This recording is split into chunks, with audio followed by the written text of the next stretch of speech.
the younger generations inherit the world from the older generations as the years pass, but that doesn't mean that there isn't lots of wonderful times and experiences in late adulthood.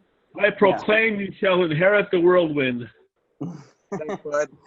Alex is probably saying like, oh, thank God, I'm almost gone. He who brings troubles into his house inherits the wind. That's some wisdom. Is that from the Bible? Yep. Oh, is it really? Oh, Delilah. Okay. So you guys ready to get started?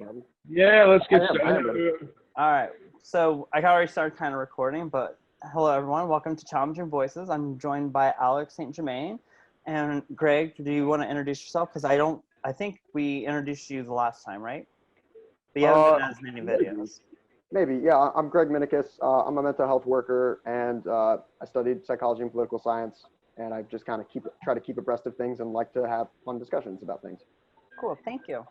And so I consider us all to be founding members of this organization. The idea is to promote ideas in a kind of a safe space where people can have conversations. I guess you can call it like the hot box. That could have been a good name for the channel, the hot box. Yeah, it could have been. But the idea is to harbor ideas, to listen to toxic ideas and non-toxic ideas, or just ideas in general, really, and let yourself decide what is and what isn't toxic. Just the other day, Greg, Alex, and I were talking about Black Lives Matter. I forgot to put it up. I still have to finish the editing on it first, but we wanted to also get your point of view because I'm pretty sure you have a point of view that we do not have, and I think that would be more beneficial to hear what you have to say too. Sure, yeah. I mean, I'd definitely be interested in hearing how my ideas align or misalign with you guys because coming from the East Coast, I always found myself far to the left of my peers politically.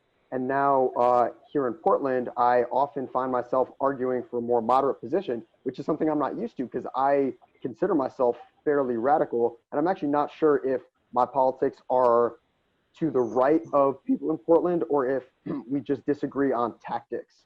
And I tend to think the latter. I tend to think that I just have disagreements about tactics with activists in Black Lives Matter. I'm not even sure if me and the organizers would disagree, but I definitely disagree on some things with people who at least like post on social media and control some of the rhetoric online. Yeah.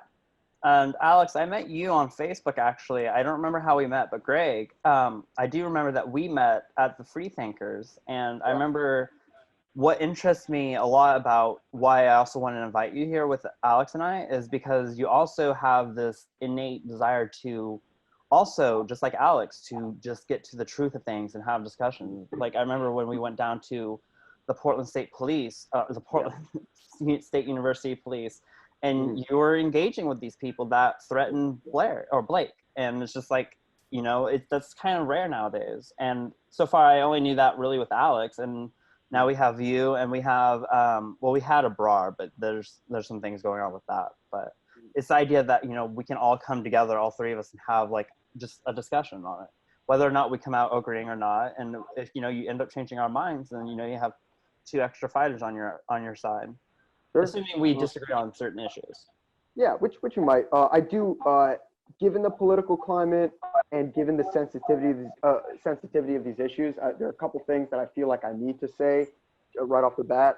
Okay. All three of us are white. All three of us probably don't have a trauma history associated with racist police violence. So it's easy for us to talk about these issues, kind of bat ideas back and forth, and none of it is. These issues, like even though I'm angry about things in the world, the anger doesn't go as deep as it would for someone who's really experienced the trauma of like racist police beating or something like that. So I acknowledge that we may sound to someone who's listening to this like we're over intellectualizing something that like has a real impact on real people on the ground. And that may be that we're over intellectualizing. Someone could say that we have the privilege or the luxury of being able to intellectualize these issues, which manifest themselves in real and painful ways for people. I get all that, but I also think that in order for us to make progress in a lot of areas, you need calm and rational discussion so we can all sharpen and solidify our ideas on things. So I think intellectual discussion and I think discourse is sacred, and it's a sacred duty for people with really any amount of insight on any of these matters to come together to discuss and debate and hone our ideas so that we can be like more effective agents of positive change. Right. Exactly. You said over intellectualizing. I don't understand what that means personally. What would that mean in this context? I mean, you can intellectualize an issue so into such minutia that you're losing sight of the real world impact that it has. Like, for instance, coming from like an upper middle class background, like I don't have any experience of poverty, so but before I went to college and learned about poverty, I could just sort of like joke about things like that, and I could just kind of go back and forth about. I mean, I wasn't particularly intellectual, before I got an education either. So, but just the idea of like being able to just sort of like frivolously bat ideas back and forth without real like being discussing something frivolously in a group of people who haven't really been impacted by the issues.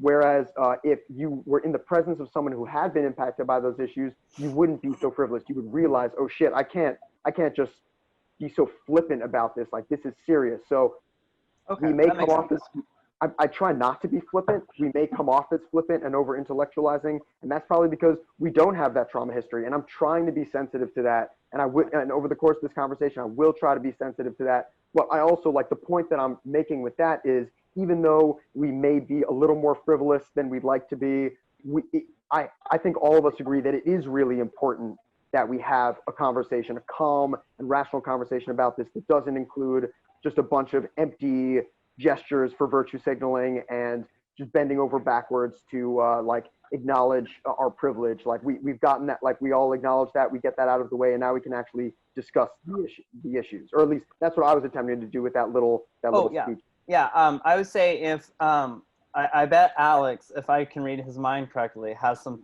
thoughts about what you said.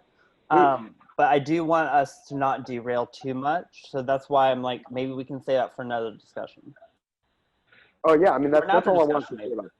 That's all I wanted to say about that. Will last like I think 45 minutes because of the three. I have the basic plan. Okay. Yeah. So that's all I wanted to say about that. I spent 30 years or so working in various levels of human care, and I dealt with a lot of trauma victims. And my last few years in the field, I supervised the student program. So I get students from universities, from colleges who are wanting to get into the field. And my first lesson to a student: never politicize human suffering. Deal with the pain. And it gets very dangerous, I feel, in my opinion, when we politicize emotions and feelings and traumas and what have you. I didn't grow up, speaking for myself, I didn't grow up I grew up in dire poverty, to be honest with you, and all the abuses that come with poverty.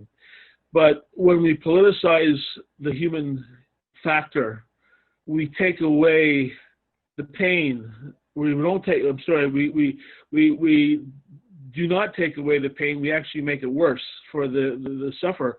I remember a counselor in training said to me, basically, yeah, but you're white and you've lived with privilege. Even though you lived with poverty, you don't know what it's like to.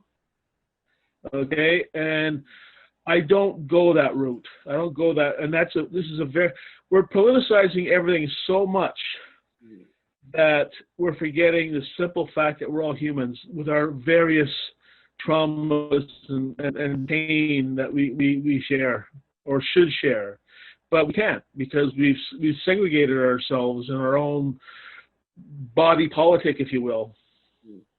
Can I get some clarification on that? Because politics should take human suffering into account.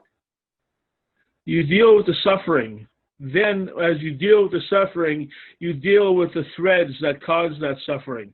Yes, racism exists, and I'm not going to, I would be, it would be inhumane of me to say that it doesn't exist.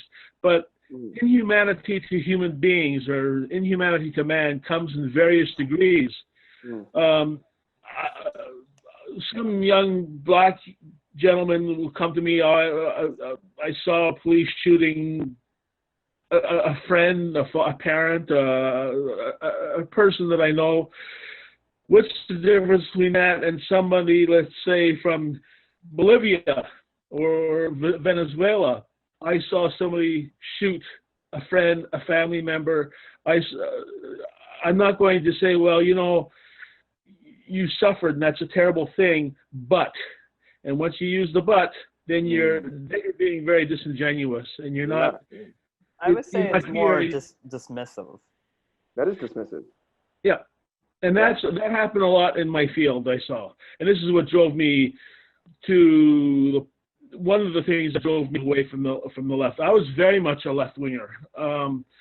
In fact, I would probably be as left as many of the young people are today that you see on the streets.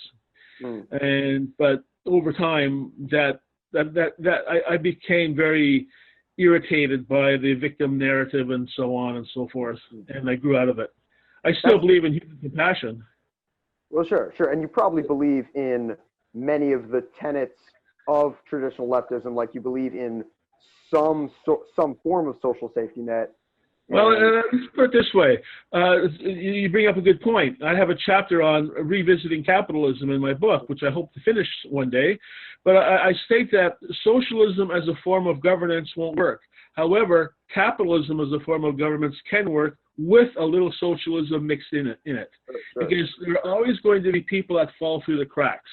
And you have to have services to catch those people rather than just let them forage on their own. Right. Yeah. So I mean, not to be the trite Jordan Peterson guy, but I'm going to bring up Jordan Peterson. He does talk. He did back when he was culturally relevant. He did talk about how it is inevitable that some people are going to fall through the cracks. Some people are going to be stuck at zero, and when you're stuck at zero, it's really hard to get anywhere. So obviously there is some social safety net that's required, and because of the long history of racism in this country with redlining and discriminatory hiring practices, the black community has been less able to build wealth than other communities. Same can be said of Native American communities. So poverty disproportionately falls on black and indigenous people of color. But what you brought up earlier was that, like, yes, you've suffered, but that is a response that I hear from people who've bought into like the ideology of intersectional feminism and critical race theory when they're talking to a white person who says they've suffered. So a white person says, I have suffered. The person who's bought into these ideologies says, yes, you've suffered, but you haven't suffered as much as you would have if you were black. That is dismissive. Well, the concern I have with the victim narrative is just that it's a victim narrative, and I'm not going to sit here and say there's no such thing as racism. There'll be racism and discrimination when the three of us are dust in the wind. That's part of the unfortunate human condition, the original sin, if you will. I don't know about you, Alex, but I'm gonna live forever. Okay, well, hail the goddess. We'll try. Do some yoga. Pay attention to medical technology. There's some good stuff in the works.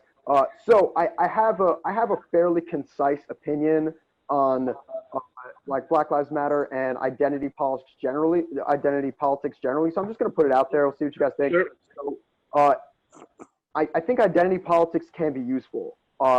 Martin Luther King's movement was identity politics. Harvey Milk's movement was identity politics. Certain groups face unique forms of oppression, and so in order to bring awareness to that oppression and in order to combat it, they need to advocate for specific policies on behalf of that specific group. That's identity politics. Identity politics can get out of hand, and it can infect a culture, I think, as it has to a degree, but I think it is not inherently harmful, as, again, not to be trite, but as Jordan Peterson said, he thinks that identity politics are inherently harmful. I think they have some utility. So my problem is not really with the founders, the organizers of Black Lives Matter movement so much. For someone who has really experienced racial oppression as a Black person, I think the kind of radical ideology, which is some blend of like Marxism and critical race theory and intersectional feminism, I understand that that's attractive for someone who's experienced that trauma, and I understand the need to be a part of something and be a part of a movement. And if that's what the movement is, I understand why a lot of people are gravitating towards that. And so here's my point. What I do not think is productive or should be encouraged is the droves of progressive white people who have begun to appropriate the language of Black struggle and have begun to push this narrative that is extremely snarky and dismissive of the reality that many white people do suffer. And it's like the identity politics of Black people fighting for their rights and all the most extreme rhetoric that comes from that has been adopted by white progressives as a form of virtue signaling, because it makes them seem like they are really standing up for racial justice. And that is more the angle that I want to attack. I want to try to lead a push towards a much more rational left. And I think the place to start is by disincentivizing this absurd virtue signaling. Like, how many white people on social media write these posts that are like, white fragility, ha ha ha, white tears? Like, it's self-deprecating and self-flagellating to just like almost a comic degree. And the reason for it is to get more likes on social media. That's how it seems to me. And so that I think is more important than trying to challenge the rhetoric that's coming out of the Black organizers of Black Lives Matter and other such groups. Well, my first step, as I see it, is to go after the universities, break down this wall of neo-Marxism that's being taught. I mean, we're actually pathologizing a lot of students who are coming out of university, telling them that the Western heritage is decadent, it's cruel. They're out to get you if you're Black. They're out to get you if you're a woman. They're out to get you if you're gay, so on and so forth. This is only fear-mongering as far as the universities are concerned. And so we have a lot of angry people, young people, who are touting the party line, but they really don't know what they're touting. They don't know history. They don't know science. They don't know politics, for that matter. And philosophy is it's long gone and dead. But it's interesting what you were saying about the virtue signaling, that Black Lives Matter, I mean, Blacks themselves are causing harm, but the worst of the worst, I think, are the white followers, if you will, that are causing damage, attacking people. I was reading in the newspaper, an old couple in a restaurant. You probably heard of this yourselves. Were just sitting there sipping tea, minding their own business, and they were called vile names by white extremists. I mean, what purpose? What does this serve? And this is what concerns me, that where this whole left is going, it's not looking for social justice, it's looking for revenge. And I'm going to stick my neck out and say this: I think Black Lives Matter, that organization in and of itself, has outlived its usefulness. It's no longer about justice. It's just about anger. It's about being able to express my outrage. I've gone over the manifesto. They want to shut down churches. They want to destroy the family. They want a universal income to all Blacks in the United States. That, to me, is just pandering to, you owe us. And I think it's gone way, way, way beyond acceptance. If you're looking for social justice, you're doing it the wrong way. So I'm curious where, just real quick, where did you read the manifesto at? Because unless we know it came from the official organizers themselves. It did. I think it did. It did. You know, it's interesting. Just a side note. Kohl, the store I was talking to you about yesterday, it's Kohl's. I think KHOLS. It's an American clothing store. They are producing shirts with the fist and the Black Lives Matter. Now, that's virtue signaling. They're not doing it because they really care. They're doing it to protect their image. And nothing is going to be done, again, this is kind of on the side, nothing is going to be done by the Democrats or the Republicans with reference to these marches, because there's an election coming up. And it's a dangerous, dangerous time right now to do anything more than just throw words at each other. Yeah. So I would push back against the idea that Black Lives Matter, the organization, has outlived its usefulness for a couple of reasons. So one is the original, the Black Lives Matter originally emerged in response to hold on, Greg. Your thing's kind of, it's making these spiking noises sometimes when you talk. Okay. I just want to let you know, because how is it now? It sounds good now. It was just a little hard to hear you. Okay. Okay, I think I might have been careless with one of my fingers near my microphone, so I'm just going to be less careless with that. Okay. All right. So you know, as we all know, Black Lives Matter, the organization, and well, first the hashtag and then the organization, originally emerged in the wake of some high-profile police shootings of Black people. As we know, police. I mean, do we agree that Black Americans are disproportionately the targets of police violence that is unjustified in this country? That's a very contextual question. I mean, good question though. Mm-hmm. Yeah, it is. But how? In what context does the media cover these things? Like the Ferguson case, they didn't cover that properly, nor truthfully. And sorry, who did? I'm not talking about the media. I didn't hear you. Oh, never mind. We are kind of sidetracking. Greg, could you reiterate your question, please? Yeah, I'm not talking about media coverage. I'm talking about like hard statistics. Do you agree that statistically speaking? Again, we have to look at context. I mean, there's so many areas of concern that I see for the Black community, even the way they react to police. You know, there's almost a case of how much of the racism and the discrimination do you, and I'm referring to the Black community, do you experience? Are you going to tell me, and this is a rhetorical question, of course, are you going to tell me it's worse now than it was back in the 60s and the 50s, which I experienced, and including being able to buy a house, you were talking about redlining. In 1960, right. Yeah, in certain areas, a Black family could not move into those areas. That was by 1973, that was outlawed, including banks, the treatment of Blacks and what have you. There is a history. I'm not going to deny that. But my concern is how much of this are you reliving as opposed to actually happening? I was looking how many? I was mentioning some names to Autumn yesterday, and I asked her, "Do you know this person? Do you know this person?"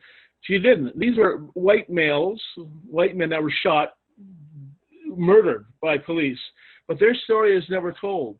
Like the story of that since the whole Black Lives Matter movement started, that presently that is, 35 children have been killed, and something like 19 innocent men, all Black, except for the children. I think there were a few white children. Who's speaking for them? So these things concern me. We have to look at things carefully. We can't just say it is what it is and that's it. Well, so I think, but put it this way, we miss the truth without translation. So let's try to isolate. Let's try to isolate this point of disagreement. So murders happen in this country. This is a majority white country. 13% of the population is black. So obviously, there's going to be many more murders of white children and white people than there will be black people. But so statistically speaking, is there not a disproportionate amount of let's say beatings and excessive force? And I'm not saying in terms of numbers comparatively, I'm saying proportions. Is there not a disproportionate amount of violence and beatings, unnecessary roughness, excessive force from police on black people in this country? Is that not a fact? Because I thought that was a fact. Well, to me, it's yeah. I mean, 13% of the population causes so much crime, so on and so forth. Again, we got to get into context. The reaction that and what developed within those groups, those marginalized groups or separate groups, whites and blacks. Even though you're a smaller proportion of the population, why is it you have this, and this, and you're not addressing that? And you think crime is largely a symptom of poverty? God, yes, a symptom of poverty, symptom of fatherless homes. Yeah, a black person, okay, is not born mean. A white person is not born mean. They're not born killers. This anger, this rage, this is created out of something, and we have to explore whatever that is.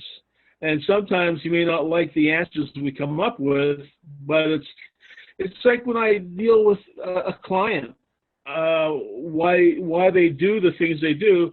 You have to take ownership for your mistakes. That's part of part of the problem, not the whole problem. Not taking ownership of the mistakes of the black community. Well, in any case, I mean, this goes for whites too. I mean, there are many people I dealt with that they just don't take responsibility. When you go up to when a cop stops you, you may not like the cop, for example. You may not like police, for example, and your reaction right away. And this can happen due to trauma, by the way. You right away you're swearing at the police officer. You're ready to get into a fight. Well, how is a police officer or anybody for that matter going to react? Go ahead. I feel like I do want to isolate the point of disagreement. So we agree that there is. It seems like we agree that there is disproportionate violence against black people from police. What you're saying is that there's a context. You seem to be saying that there's a context that makes it more complicated than that. That is not that the only relevant variable there is not. It's not just racism. That racism is not the only variable there, right? Is that what you're saying? Yeah, actions by human beings are a complex reality, and yeah, so it's not just a simple yes and no reaction. There's go ahead. Sorry. Right. So we agree on that. So we agree that there's disproportionate violence against the black community by police. We agree that B, that it's more complex than just racism. So one thing that white identitarians often bring up is black on black crime. They say, what about black on black crime? Like, why aren't you talking about that? There are, at least I know in Chicago, there's a plenty of organizations within the black community that are trying to get kids off the street, get them into school, get them into community centers. Like, there are organizations that are doing that. Black Lives Matter is not that organization. It's an organization that has a different purpose. Yeah. There are more factors than mere racism that account for police brutality against black people, but racism is one of the factors. So what Black Lives Matter originally intended to do, and what it still intends to do, is to bring awareness to the factor that is racism in policing leading to that disproportionate violence against black people. I support that. What I don't support is and I support much of the Black Lives Matter, well, some of Black Lives Matter's political agenda, but I don't support all of the political agenda. So here's what I'm trying to isolate. do you think If you want, that if to Black Lives Matter, if you want to talk about racism, let's sit down and let's talk about racism because it does exist. I'm not going to bury my head in the sand, but that means we have to look at some very ugly realities on both sides, and that's lost in translation. And all I'm seeing from the left, and I'm not just the left, period. Whether it's virtue signaling or you're coming from an experience, is you owe us. It's very, put it this way, it's very infantile. We don't take responsibility for our actions. There was a legal official, and she was black. I forget which city, but she's saying that we should be more understanding of looting when we make our judgments towards a black person, to the black looters. And I'm thinking, okay, if someone was stealing food to feed their family, I can have some mercy about that. But that's not the case. I see people coming out with TVs, stereos, beds, what have you. Well, just to interject, I did have something I wanted to say, but to interject on that point, what they'll do is they'll steal the TV for money that can be used to get the money needed for like important things like feeding families. So and this is also during COVID-19 when money is you tight. might think that I would challenge it. Okay. I see. Now that point is not necessarily relevant because the looting none of us, I would think that the three of us, none of us endorse looting. We don't think looting is an effective form of activism. We think that looting is probably a bad idea. But so what I'm trying to drill down on is and I was actually going to talk about that because I didn't get a chance to say anything. Why don't you do that first? About the Black Lives Matter. So to me, I would agree that's what the purpose of the organization and the movement is supposed to be, is to bring light to. Their purpose is not to focus on everything of the plight of the black community, etc., but to focus on racist police brutality that happens towards blacks for being black. And that's totally fine with me. Like, I think that needs to be called out when it is. Just like, obviously, like if someone's killing trans people because they're trans, that needs to be called out too. However, I haven't seen a single case or very many cases that Black Lives Matter protesters have engaged in that have actually been proven to be racist in any way. It's just like the George Floyd, for example, was automatically assumed to be racist. I still have yet to see any evidence, and even the body cam footage that I watched of the two officers that showed up, it doesn't really seem indicative of racism. So I think it's my problem with Black Lives Matter, the movement and the organization, is it's more, I don't mean politically reactionary, but more like emotionally knee-jerky reactionary. They have, I think we were talking about emotions earlier. I think it's more that people take their emotions, which is fine, but they try to make action happen with that emotion. And that leads to things like, expressing your outrage through destroying properties, because businesses in the Pearl District, these people, like, you probably remember, Greg, you were probably here, and I helped cover one of the protests during the 2016 election, and they were destroying the Pearl District. And it's like, they're probably doing it because these people are white, wealthy, and they have, they have it well. And it's like, they're letting out their outrage, but I don't think it's very productive. And I'm also concerned about the small businesses that have been destroyed in these riots. And I don't blame just Black Lives Matter. The Antifa is just, they just smack their lips with excitement to be able to burn something. How are these communities who going to survive? Because many of these small businesses employ people. You're eating it's like you're eating your own. So I want to hear what you had to say, Greg, because you were going to say something. I think we have,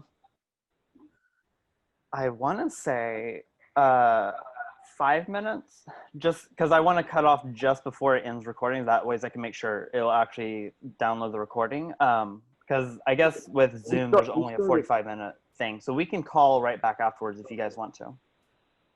I would like to, actually, because I don't want this topic to cut short. So here's what I'm trying to drill down on. So you have, on the one hand, you have white progressives who are adopting the language of black struggle as a means of like virtue signaling to show that they support Black Lives Matter's cause.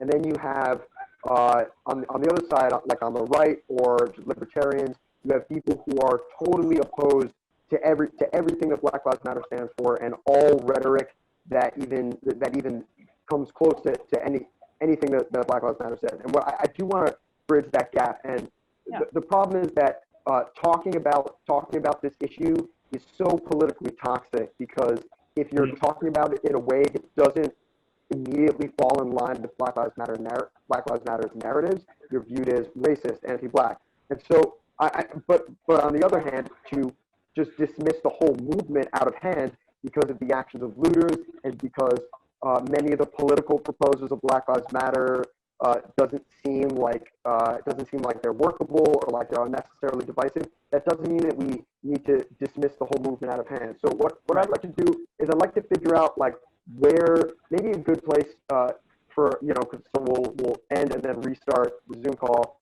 I think what I'd like to do, if we can, is can we figure out what we would support Black Lives Matter in? Like where can we stand with them? And then after that, maybe we can think of some constructive ways that we might course correct. Even if like we three probably have no power to influence the narrative of Black Lives Matter and their political agenda, but we might, if we're able to expand our circle of people who are engaging in rational dialogue, we might be able to influence at least our local culture of white progressives and how they talk about race issues and social justice. So, agreed. So do you agree that might be a good way for us to see where we agree and disagree? We start with where we think the agenda of Black Lives Matter might be productive and how we might agree with it. Yeah, we can do that too. What do you think, Alex? Cool. Yeah, it's fine. You sure? Yeah, I'm listening to Craig's comment, and there's so much rage and partisanship between both sides, and it comes from all the way from the presidency down to the common street level. I mean, I fear that the United States is facing, if not a revolution, at least a civil war. And since you have a better idea of like how that would be, did you want to facilitate the question on that, Greg? Yeah, sure. So Alex had mentioned that he is worried that we might be headed towards a civil war revolution. I am hoping to avoid that because I mean, obviously I don't want that, but the way Eric Weinstein, who's another guy of this whole like quote unquote intellectual dark web thing that was relevant briefly, he does have a great podcast, and he does say some pretty profound things. And one thing that one quote of his is that our collective sense-making apparatus is broken.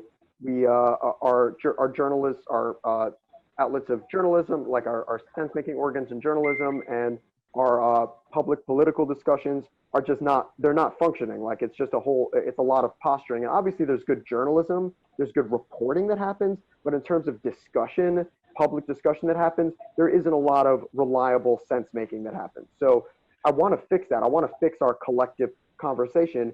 And if we can get talking to each other again, if we can get people who disagree with each other to start disagreeing in public in a thorough and civilized way, I think we might be able to avert catastrophe. So I do believe it. I can't disagree with that. I mean, it's an issue I've had for some time. Yeah. I mean, the media, I think the statistics are right now only about 20% of the population believes in the media. And it's what you experience in the States is no different than up in Canada. Our media is very biased. We're not hearing logical, objective information being passed. And our politicians, well, it's interesting, kind of a side note, Pierre Trudeau just ordered that over $20 million is going to be set aside to help black entrepreneurs. And I thought, like, this is just it about politics, that you're so phony. prior to Black Lives Matter, prior to this whole situation, why didn't you think of that at that time? You're only pandering to the narrative. Yeah. Now, Now, what they would probably say is that they just weren't aware of the problem, or that it wasn't salient, and like now there's calls for action for it. But I agree with you. Gestures like that I do view as virtue signaling, except instead of just a tweet as a virtue signal, it's a $20 million virtue signal. So so here's the thing: like, poverty is a huge problem. The reason that I think part of the reason we have so much poverty is because we've let robber barons destabilize the economy and create rampant economic inequality.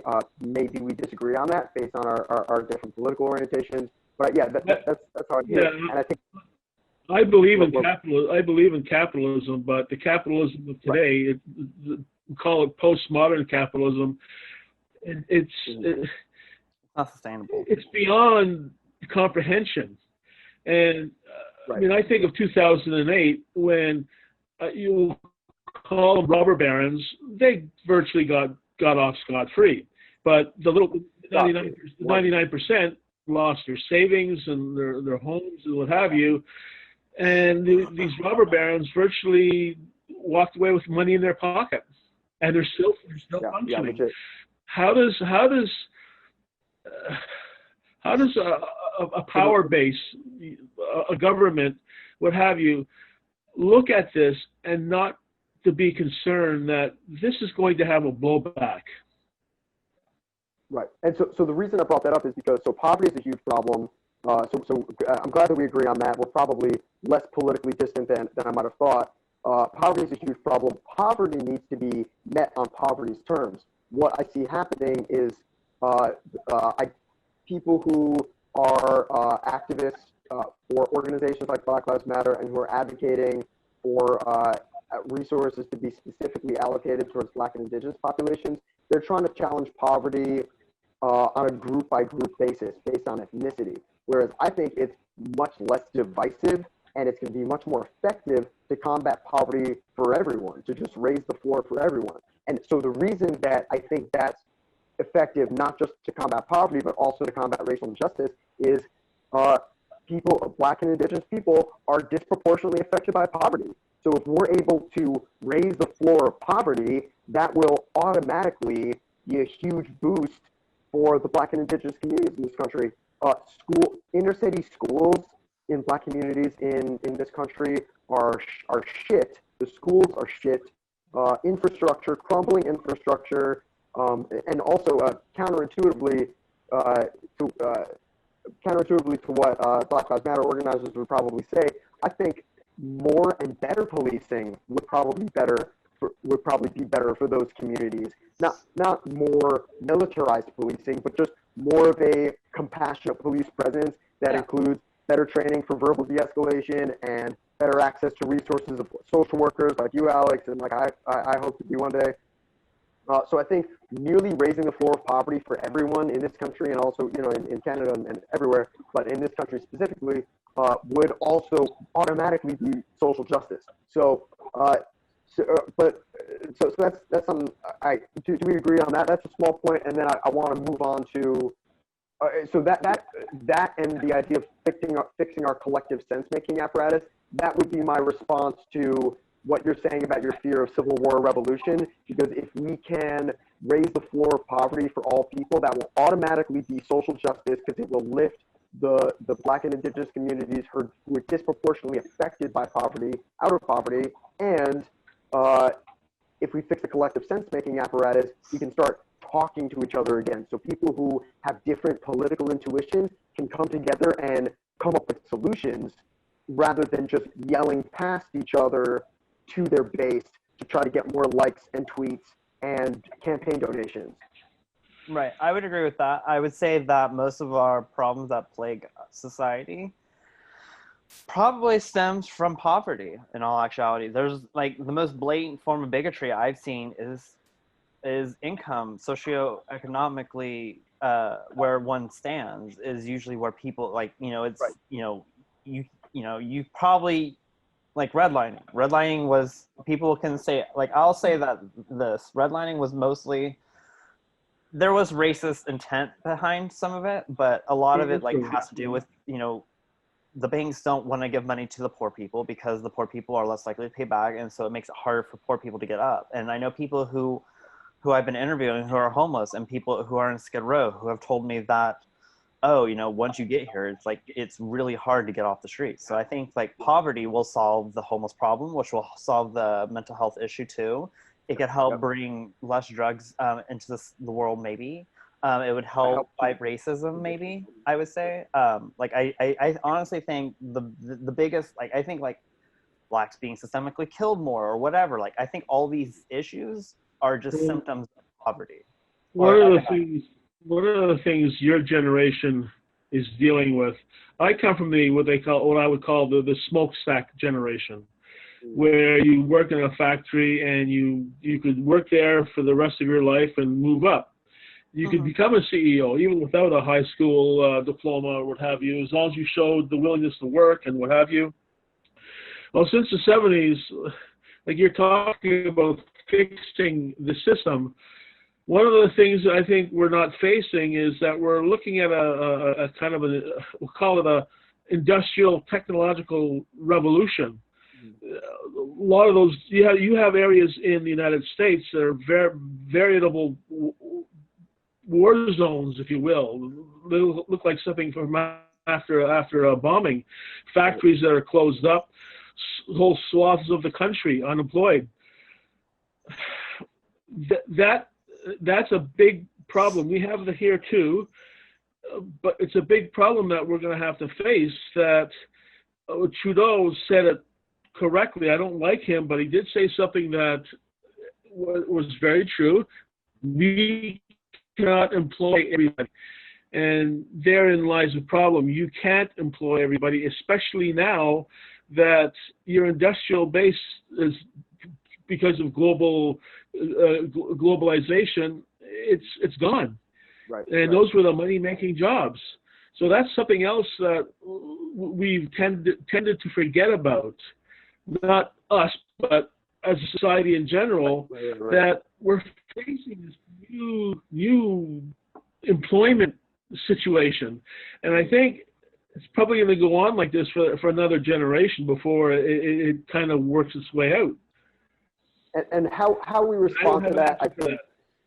No, I don't either. That's what I was about to say. How we respond to that, I think, is definitely an open question. I think it's a super complicated question, and none of us are policy experts, so we're not. I mean, we have opinions, and maybe some of our opinions are correct, but this is a complicated question, man. And maybe universal basic income is a piece of that, or some kind of reinvestment in like job training for the new economy, so that it's easier to get training for new jobs.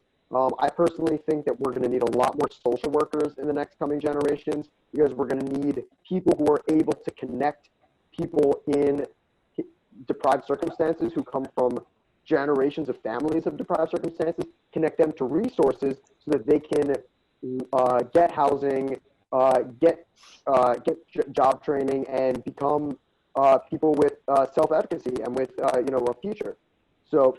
Well, we're going to have to look at that reality, that with technology, there's going to be a lot of people falling through the cracks that are not specifically trained or have the ability to deal with this new line of employment, if you will.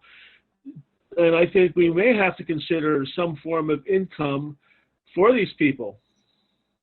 Yeah.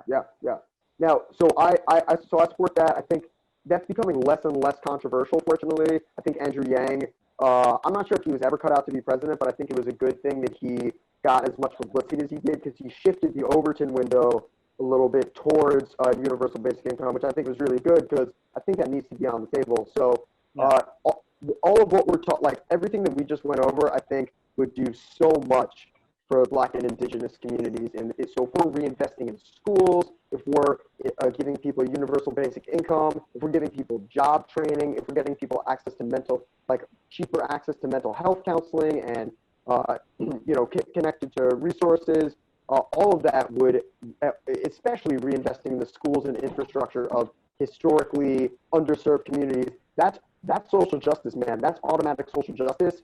And so what I'm concerned about, many things I'm concerned about. One of the many things I'm concerned about is the overemphasis on let's address the issues in this community or that community first before we. So like there may be two families, one a white family in Nebraska and one a black family in Detroit. Both families in equal poverty. You know, one is in rural poverty, one is in urban poverty. So what Black Lives Matter and other activists are saying is we need to help the black family in Detroit first, and then maybe later, if we want, we can help the rural white poor in middle America. I think that's stupid, and the main reason I think it's stupid is because it's so divisive. That kind of rhetoric and that kind of philosophy is automatically going to alienate half the country or more. That's part of why Trump got elected, because of this rhetoric. So trying to work my way back. I don't think like the language of like radical black struggle from like the Black Panthers onward is very deeply entrenched it seems like it's very deeply entrenched in the philosophy of black activists. I'm not sure how much influence people like us can have over that.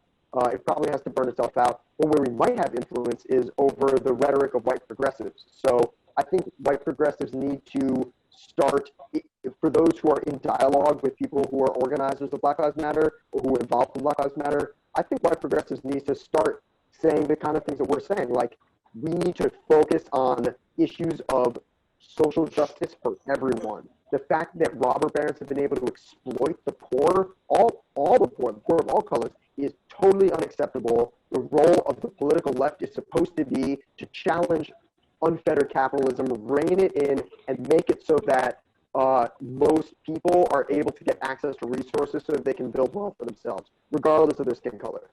So that's where, yeah. What were we saying? Go ahead, finish your comment.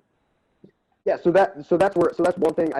That's where I hope we can agree in that we have to. I think we have to rein in the extreme rhetoric that's being adopted by white progressives as a form of virtue signaling. But I guess I've already said that, and then I do want to go back. I'm always open for dialogue, but I'm going to take a bigger step and say we have to nip this new politics, this new body politic in the bud. Well, it's a full-grown forest now, but I blame an educational system that has been corrupted. I blame a media that tells a lie. As long as these institutions keep pumping out their rhetoric, I don't know if any of you ever read the book All Quiet on the Western Front. There's a character, he's a professor at the school. His name is Keterek. I believe it's Keterek. And this is just before during the First World War, and it takes place in Germany. It's a good movie, a good book. I would recommend you watch it. But he kind of reminds, the universities today kind of remind me of that character, preaching this dogma. And young minds that are very easily manipulated, they buy into this, and they go off to war, and they all end up, perishing. Over what? And this is what's happening in the universities. We have this dogma that's extremely dangerous, and a media that tells lies. And it's one of the things I see with the new left, including Black Lives Matter, is they want to destroy the whole Western heritage. And then my question is, what are you going to replace it with? Communism? It's been done. It doesn't work. So there's so many festering problems that in what we're facing right now. It's like we're trying to put out little fires all over the place. So they're also, but right, yeah, that's timely. We got big fires, which is no joke, man. I'm really freaked out about the fires right now, but that's totally separate issue. So there are two angles I want to respond to that with. One is the attempted destruction of Western civilization, because that is definitely the rhetoric. But I want to get to that second, because I think that the people who are calling for the destruction of Western civilization don't really know what they're calling for. And, Oh, I agree. I agree. They don't. right, and they're calling for it within a framework, a philosophical and theoretical framework that was created in the Western world. So that may not be, that's probably not that rich an area of disagreement. But so the other thing, let me try to reorganize my thoughts. So the other thing that I was going to respond to was, man.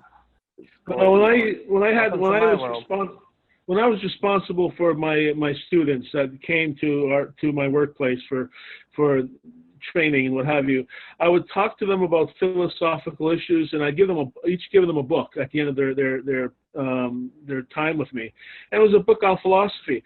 And I remember one student in particular, why should I study these people? They're just a bunch of dead white guys. I mean, not all of them were white guys, and not all of them were guys, but we have planted this seed of disdain that just it scares me. And we can learn a lot from the great teachings, and we're throwing it all away. And like even you can get a degree in English in a university today without ever reading Shakespeare. I don't understand that. Well, I'm not sure. I haven't read a lot of Shakespeare. I've read some. I would be interested in, maybe for a different discussion, I'd be interested in the utility, having a discussion about the utility of great works of literature, because I believe in literature, but I don't know, like Shakespeare specifically, I'm not sure like what specific value he offers for philosophy. So I'd be interested to hear that at another point, but I remembered the main point that I was going to make, because I don't think our discussion of Western civilization will bear that much fruit, because we probably agree on most of it. So there is a mainstream political and media culture. It's the debates it's the political presidential debates. It's the DNC. It's the RNC. It's CNN. It's MSNBC. It's the narrative in the New York Times. Everybody knows that this is the mainstream. What radical activists, including Black Lives Matter and members of anti-fascist anarchist groups, they read anarchist literature. They probably read Bookchin, and they probably read what's his name, Noam Chomsky.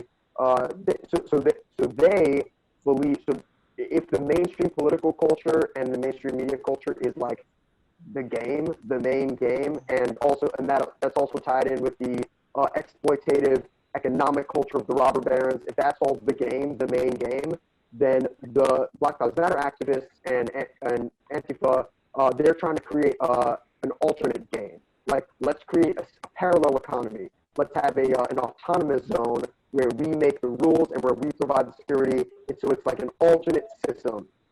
So I believe that creating an alternate system is necessary, because we have to starve the beast. We have to create a new economy that is localized, that is not dependent on Walmarts and other like obviously to some degree we have to depend on transnational corporations, but I think a new, more local economy and a new, more local politics and a new, more local media that focuses on thorough discussions, like long form discussions like this, has to be created. But what's being created right now is by identitarians, activists who are bought into ideologies like intersectional feminism and this very specific view of history as a white, racist, patriarchal, exploitation. So I think it's important that people are looking at how can we create this alternate game, but they're going in the wrong direction. So what you're saying is like we have to nip this in the bud,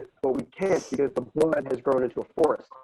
That forest fire. is and that forest is caught on fire. So that forest, which is the infrastructure of intersectional feminism and the activist culture, that forest has become part of the mainstream game. The New York Times, CNN, they all adopt this rhetoric. They all virtue signal in this way. So a new alternative needs to be created, which is committed to thorough dialogue between people who disagree with each other in a civil way. So I think in my going back to my youth again, we we were angry also. I mean, you had the Vietnam War, and you had racism, which was much worse.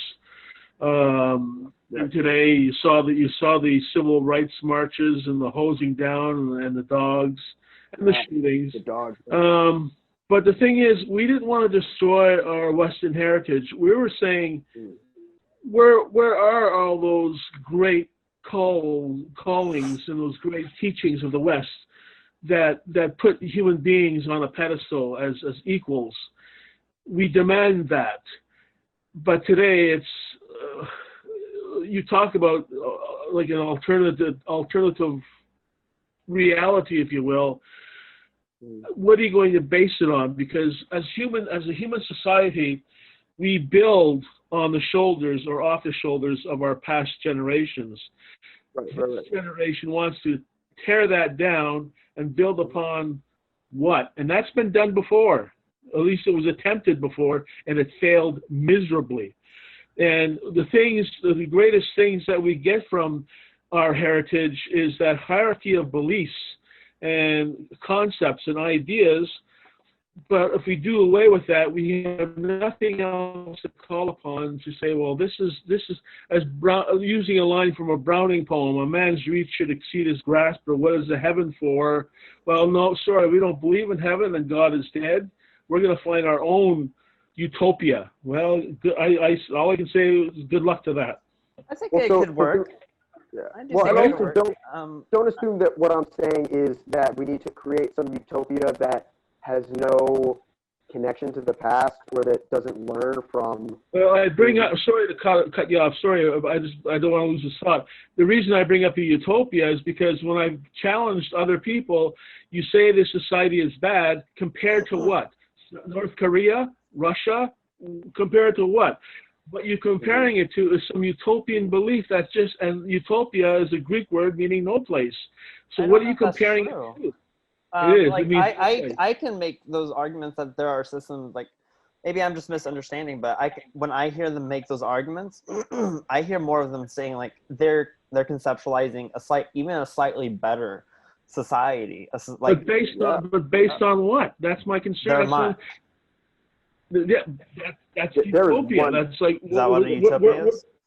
What does this build from then? What are you using? I guess as a I'm reference? thinking utopia in a different way. When I hear utopia, I'm thinking like a perfect paradise. Well, yeah. Well, that's what I'm saying is they're comparing. We want to have our society compared to a utopia. Well, that's not a reality. Take what is good out of the West, learn from that, and yes, there were dark passages there's been dark passages in all human endeavor. We learn from that too. But let's not just destroy that West with the intention of creating this kind of strange new land that is going to be full of stoned out, happy people running naked through a forest. That's some me. Arcadian. So Alex, I feel like you, rather than responding to what I said, you're responding to what the activists in Black Lives Matter and other groups have said. So I'm not arguing. Black Lives, but other left wing. Yeah. That whole faction of the progressive left. So when you're asking, our society is bad compared to what? Compared to North Korea? So I think that's also that's kind of a red herring, because what I am working towards personally is a society where there is less poverty and we can fucking avert climate change, man. Like whatever it takes to achieve that, those are measurable goals, and we don't seem to be. Our society does not seem to be working in that direction, because even though economic inequality between countries in the world is decreasing, economic inequality within rich industrialized countries is increasing. And I'm agreeing with that, and I'm saying to you, what I'm saying, not to you, but what I'm saying to the spouting of utopian bliss is that you want to create the idea of a perfect society. Well, we have great thinkers and great ideas that the West has created. Something as simple as habeas corpus, which is a Western concept. Why don't we build on the good stuff that we have, prove ourselves, prove our heritage, instead of you want to dismantle, and I'm saying this about the left, you want to dismantle all that because the teachers in the universities have taught you that the Western heritage is nothing but, well, it's a Foucault dynamic, if you will. Everything is about power. Postmodern. And no, it's not. I don't agree with that. Sorry, what was the disagreement? I total couldn't hear you guys. Oh, that's okay. I think our disagreement now is what Alex seems to be saying is that the perspective of dismantlement is not like dismantling, let's say, our current social structure is not like a productive angle, because there's so much good stuff that Western civilization has created. We don't want to dismantle. So what I would say, and maybe that might be a little reductive, but what I'm responding with is that there is clearly, to me, there are clearly some things that require dismantlement. I agree. No, I agree with you. Oh, okay. Right. So we must. It seems like we must dismantle the elements of our economic structure that keep inequality growing and keep exploitative business practices existing. And we have to dismantle the way that we fuel our planet. But we have to dismantle elements of the way that we power our planet so that it adversely affects the environment less. And we also, I think, have to dismantle certain norms in policing. My list could go on, but the last one that I'll say is we have to dismantle certain elements in policing that keep it as an oppressive and militaristic structure, and replace those elements with more of like a social work. Here's a concept. Here's the concept.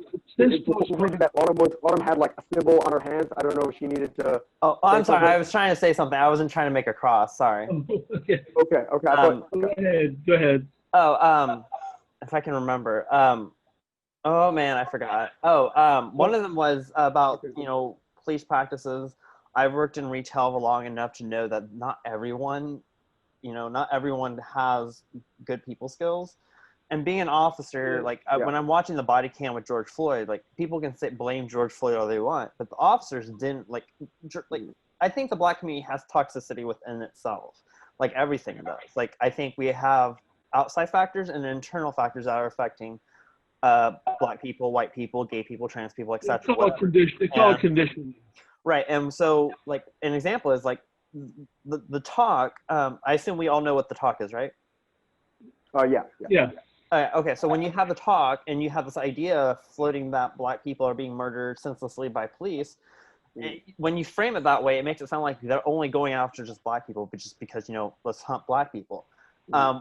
Regardless if that's true, that induces a type of fear toxin in the system, which will make people have anxiety attacks. So George Floyd had mentioned in that video, he has anxiety, and he was clear. I don't know why no one talks about his anxiety, because he even said it himself. And it's the guy had heart problems. He was on some drugs. He was in a situation where it was all these factors with his anxiety would have increased his chances of heart failure, because I have panic attacks. It's not fun. And the other part is the media. I could go on about the media, so we should probably actually avoid that. But when you're talking about dismantling, I was thinking, why not dismantle capitalism? I don't mean dismantle capitalism and institute socialism or communism or Maoism or whatever. I'm talking more maybe we need to come up with a new economic system, because if we want to fix equality, capitalism is inherently, by definition, an unequal economic system. That's just how capitalism is. There's no way you can have true equality of income with capitalism. It's just not possible. I don't think you'll ever have. Not everyone's going to drive a Lincoln and have two chickens in every pot. I mean, that's a fact of life. Well, yeah, maybe not that, but I mean, the idea, having as long as capitalism exists, as far as what I understand, there's not only going to be a middle class, but there's always going to be an upper class. There's always going to be the reason why billionaires even exist is because of capitalism and the way the capitalist system works. It's just remember your middle class, though. Your middle class are your tax base. And I remember in my early years of working in the social service field, we used to make fun of the working class or the middle class, as I did too. I was into that whole idea. But these people work hard for what they have, and even back then we were creating an us against them, and it just got worse. I agree, capitalism needs to be fixed, and I'm not going to deny that. I mean, the capitalism we see today, as opposed to wealth of nations, I mean, Adam Smith is rolling in his grave. I mean, you've got corporations that make their profit margin is greater than that of an entire country. I mean, you just imagine what that means, like what kind of wealth, kind of power. I like to see, one thing is about capitalism, stay out of politics. That's, I mean, Yeah, we I have don't like separation of church and state, but we don't have separation of state and business. Right. Yeah. Yeah. So one thing that we And probably separation of church and state is not in your Constitution. What? People think that it's not in your Constitution. The Directly separation, or implied? not even the separation of church and state was it happened. Oh God, I can't. I'm sorry. I must be getting tired. I forget his name. One of your favorite Thomas politicians. Jefferson? I don't know. It was Thomas It was Jefferson said it Jefferson? into a letter to one of the churches that the The First state Amendment has no was, place. No that place. was saying was a wall. It was a wall of separation of church and state. You So know, it you is don't implied. I have would any- argue it's implied. It's just that it's not directly said. But what Jefferson was saying and what's been taken out of context, they think. But the mistake is that people think it's in the Constitution and it's not. But No, but it should be. Well, I think states can survive as a secular state. I don't agree. You can't deny an element, and that brings you back to something I wanted to bring up earlier. What's wrong? Why did we get rid of the concept of the sacred? And I don't mean necessarily just the idea of God and the church or Islam or whatever the case might be, but the idea of holding something that is hierarchical in the domain of human existence. Something as simple as the family sitting down together, like in the old days, okay, the family doing things together. These concepts have been radically shifted, that we live as individuals and we live alone. We don't have the systems or even the concept that a society is also there to protect you. You're on your own. There's a great book out called Together Yet Alone, and it's about basically how, because of technology, you can have a family sitting at a dinner table and they're all on their phones and what have you. There's no human contact anymore, no human sense of the dignity of the divinity, if you will, of the human. And maybe that's also got lost in the translation of the new left and the new right also. I don't know if we need a hierarchical system. I don't know if we need like a belief in a It's natural though. Human It may beings be natural, but it does not necessarily mean we should do it though, as we advance intellectually and become human more beings self-aware. are inclined to a hierarchy. Okay, and the thing is, the danger of the hierarchy is that it can also become very despotic. Right. Well, we So should continue that conversation, unless you guys want to diverge into that. No, No, I think that would be an interesting topic. I think I found something I disagree with you with, Alex. But I do want to talk about. Yeah, I don't want to get too derailed. I want to talk about hierarchy and make that a bridge back into our discussion about Black Lives Matter and leftism. Okay. I think the three of us could have a very productive conversation about sanctity, because Alex and I think I probably occupy a middle perspective between you and Alex, because Alex, do you consider yourself a Christian? I was raised a Catholic. Is that what you're asking? I think he said he's a deist now. I'm a deist. If someone wants to ask me, do you believe in God? Like, probably me. Yes. What's your faith? Well, I don't usually go there. I was raised a Catholic, but I don't go to any denomination. But I respect the church, whatever that means, and I will prevent anyone from defacing a church or a synagogue or a mosque, because I do believe that religion is a very important element, or faith is a very important element in the human psyche, and it's been around for 75,000 years. For something to last that long, and just to, and I'm not saying you guys are doing this, but for a society to say that doesn't exist anymore, no, it's not. It doesn't work that way. So I do want to another time. I think the three of us could have a really productive conversation about sanctity, because I think I probably occupy a middle perspective, and I know that Autumn and I have some at least superficial disagreements about the utility of the concept of the sacred and of the concept of spirit. So I think the three of us could have a really interesting conversation about that another time. Oh yeah, definitely. So I love talking about that stuff. But so hierarchy. So I think hierarchies are natural. If a society becomes too unbalanced, if a society's hierarchy makes it so that exploitation becomes commonplace, and if hierarchies become too out of balance so that people at the bottom of the hierarchies have no means to climb up the hierarchies, and that they're exploited while they're at the bottom, then it becomes toxic.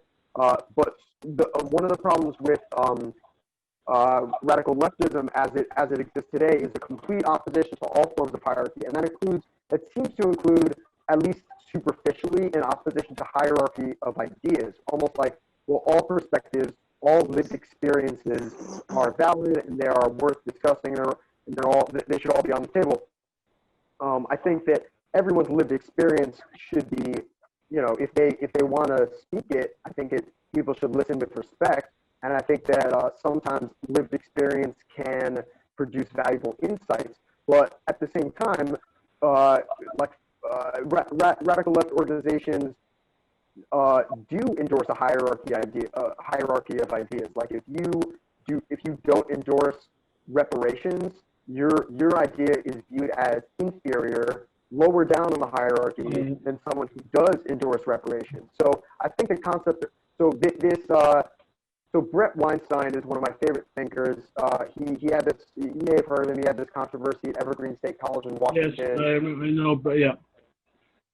So I think Brett is a really clear thinker. I don't love his podcast, and I don't think he's made an episode in a while, but I think he's a really clear thinker. So he had this, shortly after the Evergreen scandal, he apparently had this kind of closed private seminar with him and his brother Eric and some other people that they're associated with, and they came up with this concept of Game B.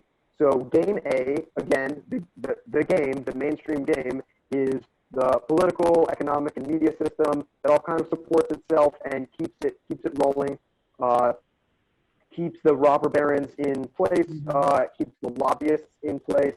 And so, I think rather than trying to legislate our way out of that, which I think is unrealistic because the powerful are going to try to keep themselves in power, I think an alternate political culture needs to be created. I think that is the first step. We need an alternate, I think we need a parallel economy that's going to be much less exploitative, that's not going to be so reliant on chemicals and burning fossil fuels and human exploitation, and that's going to be much more locally sourced and ecologically sustainable. So I think an alternate economic system needs to be created, but we're not going to get there until we create an alternate political culture, because we need to have. I'm not opposed to that. I mean, the system is broken. I'm not going to deny that. I would say that I actually wanted to write one of the books that, I have, anyone who looks in my Google Drive will see I have thousands of book projects. I just can't stop coming up with different ideas. I also like coming up with book titles, like that Mascon writes off. Even whether it's good or not, you have to admit it's a pretty good title. But anyways, I digress. I probably disagree with it, but anyway, that's also a conversation for Mascon. That's probably a conversation for another time. My idea of economics was this. I took a course at college in economics. I was so frustrated by it. I was probably the only student they actually asked to leave. Find yourself another course. Get out. So I said, okay. Well, I think that Yeah. anyways, I wanted to work on an idea. Like I'm not saying I'm going to be the next Karl Marx or whatever, but coming up with my own economic system that would be kind of an amalgamation of like all the economic systems and things we probably haven't considered, and like a system that might be more beneficial to this country. For example, like there has to be a better way for media to make money because to survive. The problem with media now is that we live in a capitalist country where media has to survive either by state funds, which I do not agree with. I don't trust NPR and OPB and all that as far as I can throw, because they can be swayed easily by the government. And it's kind of like RT. Like I don't trust government funded news outlets. That's why I like AP and Reuters a lot. But when they have to survive off of clicks and they have to survive off of ad revenue and they have to survive off of this and that, then it becomes, I remember when I was working at the Clackamas Print, it was, we would have awards given out depending on who had the most clicks. Of course, I didn't get one on this one time because Facebook banned my comment because I said tranny in it, even though that's the name of the column. But it was, it's all about clicks, and it's, as long as it's about like trying to make a profit, journalism is never going to be as truthful as it should be or as it used to be. I agree with that. And so like an alternate system of media dissemination, I think, has to be created. And there are independent journalists, they just don't have a lot of traction. Yeah, well, you get, the problem with independent journalists is that like you get people like Andy, and I love Andy. I still care for him, but he clearly only talks about the negative of Antifa and Black Lives Matter. He doesn't talk about the positive. He only focuses, they have a weapon. So then everyone gets this perception that they only are violent and have weapons. Or, he doesn't really, he has kind of a biased slant. And he kind of also, I don't know if you've noticed this, but you met Andy, right? No, I never did. Oh, okay. Yeah, he used to be the leader of the Freethinkers. But I actually met him on OkCupid. But anyways, what happened was like he and Joe Rogan, he said, I went to hospital.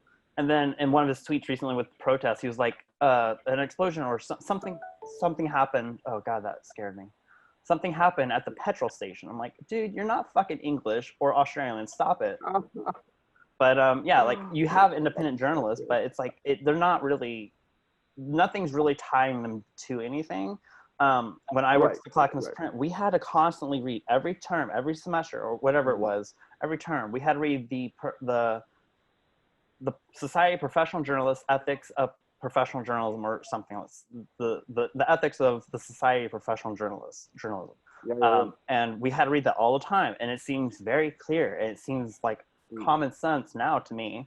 But you see, like, I was reading this news article about, I think it was Black Lives Matter. I'll have to find it and send it to you. But I was telling Greg about it, or not Greg, I was telling Alex about it yesterday, and I think it was the call yesterday, Alex. And it was just like, it said news, but it was highly like opinionated. It was the writer speaking to the audience. It was, all this stuff. And unfortunately, journalism is dying, and the economic system we have just is not working anymore. It's fine for now, I guess, but we do need to think of a new economic system. Capitalism, people are like, capitalism, yay, capitalism all the way. Like, let the free market decide. Like, if you just let the free market decide, and it was just pure capitalism, you would have only Disney. No one wants a world that control. Like, imagine cities being owned by corporations. That could be a reality with uncontrolled capitalism. Interesting writer. You guys should. There's a book by Chris Hedges, and he talks a lot about capitalism as it is today, and how much of a monster it's become, and we've become victims of corporatization. And in that sense, it's called the Farewell Tour.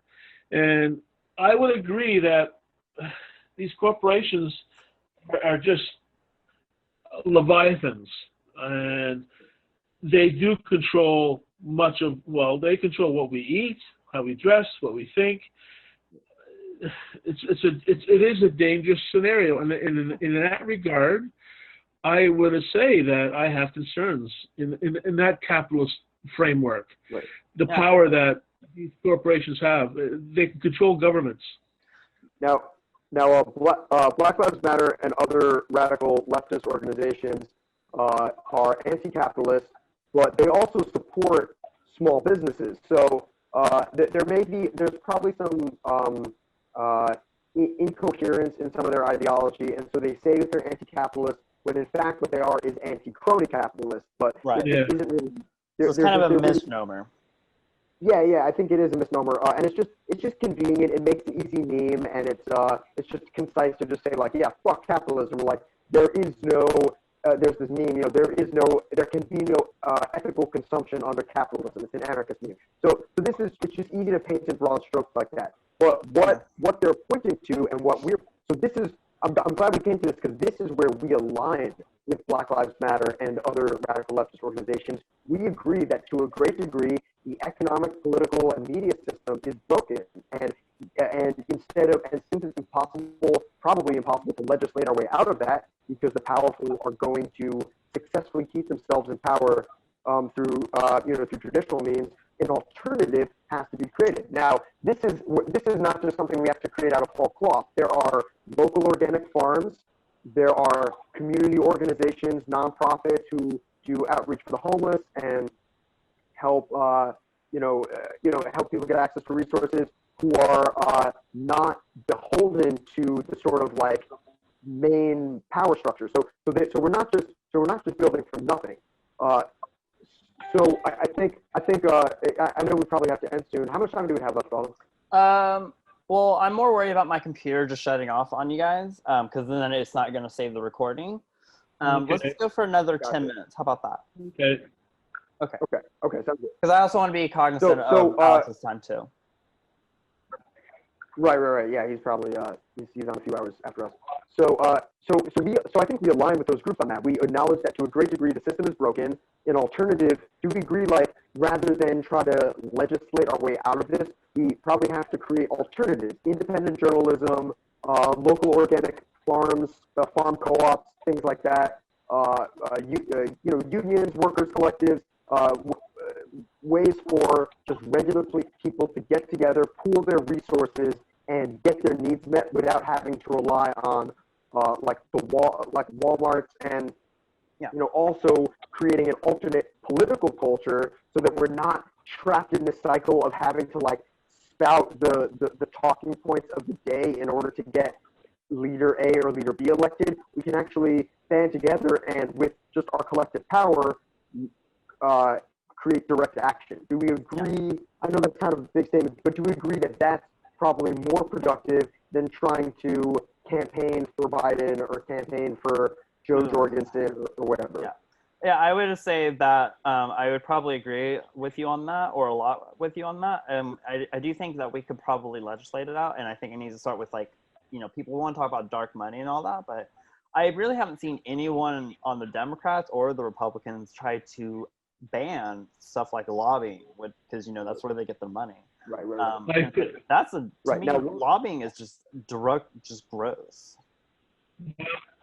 So I want to nip that in the bud, because lobbying is a double-edged sword, because the biggest and most powerful lobbyist groups are probably the worst ones. Oil, pharma. I think pharma is the biggest lobbying group. They're the worst. But lobbyists include people advocating for Flint to get clean water, and people advocating for the Dakota Access Pipeline to not be built, things like that. So we can't ban lobbying, but what we can do is create structures to disincentivize, or to make it impossible for these gigantic corporations and these extremely powerful interests to exert so much influence over policy. So that's a fucking complicated area, man. I don't know too much about that. Yeah.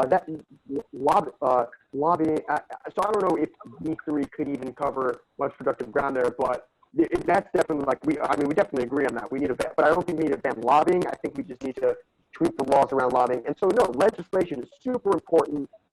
We have to have climate legislation, and we have to have legislation against lobbying. All that is super important, but I think it's just as important, if not more important, for us to band together as just regular people and create an alternate political culture that's parallel to all the other stuff, so that we can start to figure out what direct local direct action we can do. And that You guys could use a third party in your country.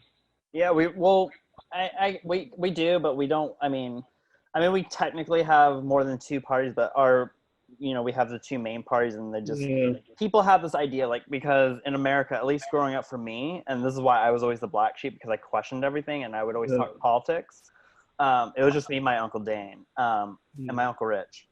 But it's like sex, politics, and things like that were off the table at dinner. You just don't talk about it. Like, I remember asking my grandmother, like, why are you voting for Trump? And she's like, I don't want to debate Autumn. I'm like, okay. Yeah. And it's like, so people don't have discussions. And I think if we're going to fix like the economic, or not the economic, the educational infrastructure, I think we should start implementing things like critical thinking classes, if not philosophy classes, in schools, and make that like a required thing. Like, do it like they do. Well, you guys don't teach civics in your schools anymore. Well, we do. That's kind of a lot of people say that. I mean, we do teach civics. It's just not civics. It's called what is it called again? Social studies. Yeah, social studies. Yeah. It's a stupid euphemism. But we do talk. I've talked to many Americans, and it seems like I know more of the Constitution than they do. I'm a crazy Canuck. They don't really go into detail about it. They just talk about like some basic, like, the Supreme Court this, and there's some basic stuff, and they usually delve into that in the economic system, or the economic classes, at least for me, and social studies. But they don't really touch. It's like superficial knowledge.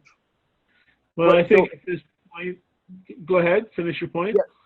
So what I was trying to, what the main point I'm trying to drive home here is all of these things, like we want civics classes in school, and we want like more local farms and more like local initiatives for direct action. None of that is we're not going to be able to agree on any of that. We're not going to be able to get communities to band together to do any of that until we fix the political culture of our community. Why don't we just get the best way to start? Let's just get people to start talking to each other instead of talking to each other. Yeah, and that's the whole point of challenging voices. I think it's a perfect segue for the closing, actually, because we have a few minutes. But like, that's the whole point of what I want to do with this organization, if we can officially make it nonprofit, and that's I say Prager University and Turning Point in how they're I can't think of the opposite version, but like Turning Point is active in engaging dialogue somewhat on college campuses. Prager tries to make educational videos, but they're obviously, both of those examples they're very biased, they're very right wing, they're very support me or you're also a bigot.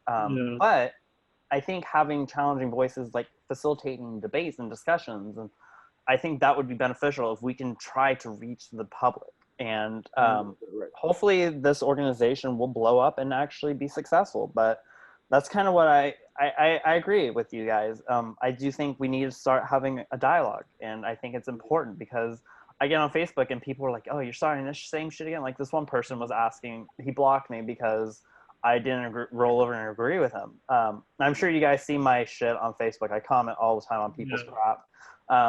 It's kind of a bad habit of mine.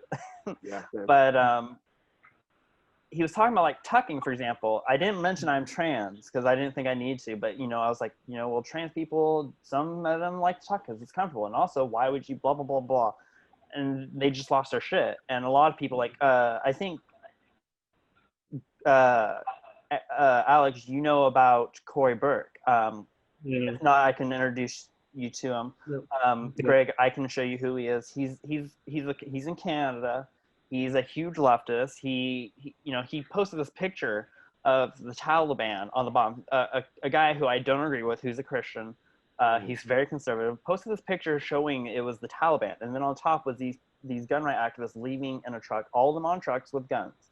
And he was like, what's the difference? That's right, they're the same. And he can't have a discussion. And my point was, well, one's coming back from a peaceful protest. They're just carrying guns. The other one's looking to intend harm on people. They have barbarism in their intentions. That's the difference. But these people, like, no one wants to have a discussion. They, you're a Trump supporter? block me then. And it's like I don't usually block anyone. And the reason why is like when that guy blocked me yesterday, I was just like, why not unfriend me? Just like unfriend me. I'm not gonna bother you. Why do you need to block me? Like, why are you people so afraid of discussions now? And maybe that could be facilitated in another video with us. Well, it's that, and it's also the perspective that to block someone who is espousing a view that's contrary to like what's viewed as the like acceptable palette of ideas is social justice. By blocking you, that person probably feels like they're like, all right, I'm going to isolate this person a little bit, and that will, limit their influence if they don't poison people with this ideology that's counter to the idea. It's viewed as like an effective tactic. So I don't think that's an effective tactic.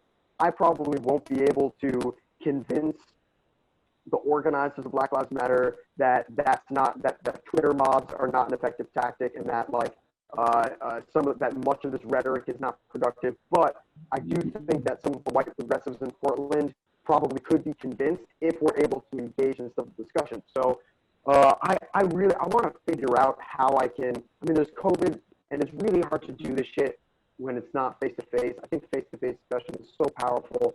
Yeah. So I'm not sure how it's going to be possible, but I really want to.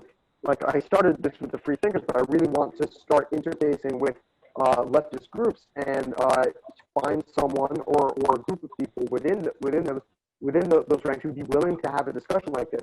That would be my first step, because I think it's really urgent that we fix our political culture, and bringing someone like you and someone like Alex into discussion with someone who's like to the left of me, and maybe I can help moderate that. I think that would be a really, really good first step. I've been yearning for that for. Do you know who years. Gregory McKelvey is? No, I don't. Who's that? So he's the guy who basically led all the protests just before and after Trump was elected. He's the one who led the Don't Shoot PDX, Black Lives Matter for Quentin Hayes, blah, blah, blah, blah, blah, blah, blah. He basically led all those protests, like the one at City Hall where there was this big riot shit going on at Wells Fargo Tower. When I was there, that was led by Gregory McKelvey. The one where they were marching in the ring, led by Gregory McKelvey. He's just very active, and he hates my guts, I think.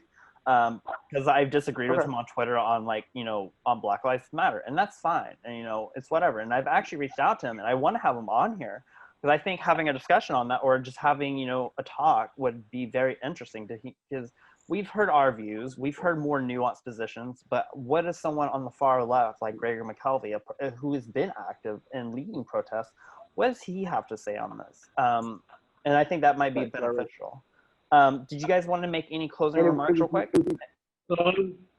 Yeah. I mean, just to jump off that real quick, and this will be my closing remark. I think something like that would be beneficial only in that it might lead, discussions like that are beneficial because they can lead to action, to collective action. Because collective action, like if we have to set up an alternative political culture to facilitate direct action on the community level, that is the only way, in my opinion, that's the only way to change things, and that starts with public discussion. So I would really like to find somebody like that and we can have a broader audience, so that we can, not so that I can get my fancy voice out there and everyone can listen to me and think, oh yeah, he's so smart or whatever. I want to be part of a discussion, or at least help facilitate a discussion that can bring people together who disagreed and facilitate direct action.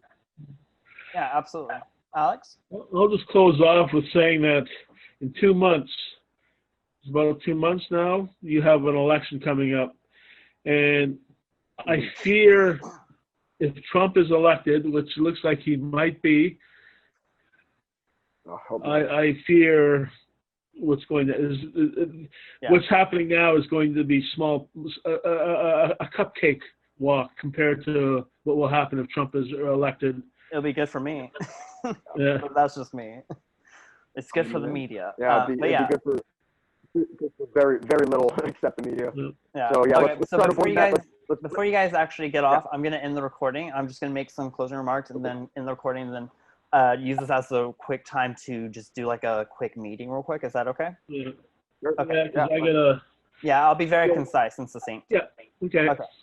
All right, guys, everyone, thank you for enjoying our conversation today. If you liked the video, don't forget to like and subscribe, and don't forget to hit that bell to get more notifications in case more videos come out. And if you like or have concerns or questions, don't forget to leave a comment down below and tell us your thoughts on the discussion. Where do you stand on Black Lives Matter, poverty, and spirituality, and everything else that we talked about? We would love to hear what you have to say. Thank you, everyone.